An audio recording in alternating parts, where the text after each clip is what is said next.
में आंगन में कौशल्या के पास में जब पहुंचे हैं, कौशल्या ने महाराज दशरथ को देखा, बड़ा ही सुंदर सा आसन डाल के बैठा लिए पूछने लगी, महाराज आप जब आंगन में आया करते थे आपका चेहरा फूलों की तरह खिला करता था, लेकिन आज बड़े मनहीन हो, कुछ नहीं बोल रहे हो, क्या कारण है? तो दशरथ ने कौशल्या से कहा है, भद्रे तुम्हें क्या बताएं, अरे बेटा बिन अगना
मामा जी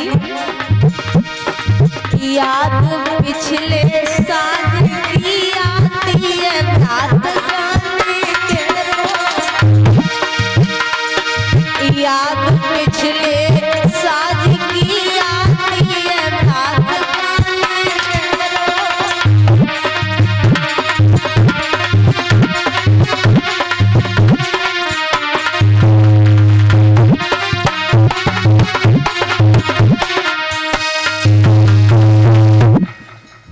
महाराज दशरथ ने कहा है कौशल्या से कि भद्रे सबसे बड़ा दुख केवल इस बात का है कि घर में तीन तीन रानियां हैं और बिना बेटा के ये घर सम नहीं बल्कि शमशान महसूस होता है। तो कौशल्या रोकर के महाराज दशरथ से बोली, महाराज इसमें आपका कोई दोष नहीं है महाराज। ये लगी भर के कई और पिया मैंने प्यारों बंस उठा,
कौशल्या रोकर के महाराज दशरथ से बोली, महाराज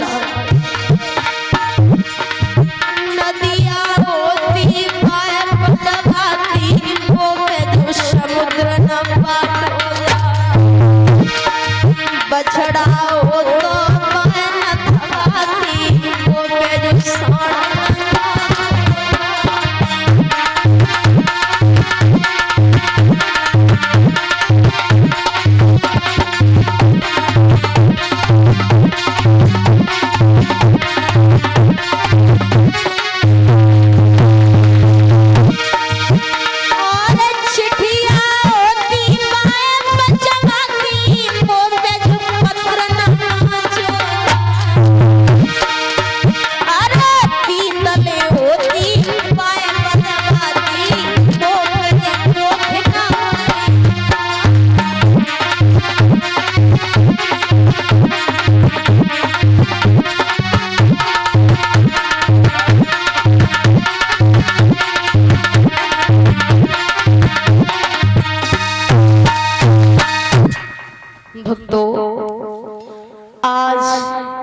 कौशल्या रोने लगी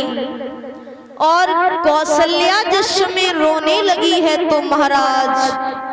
दशरथ सोचने लगे हैं कि कोई उपाय सोचना चाहिए। दशरथ चले अपने गुरु वशिष्ठ के पास में पहुंचे और वशिष्ठ ने जब अपने शिष्य को मनहीन देखा,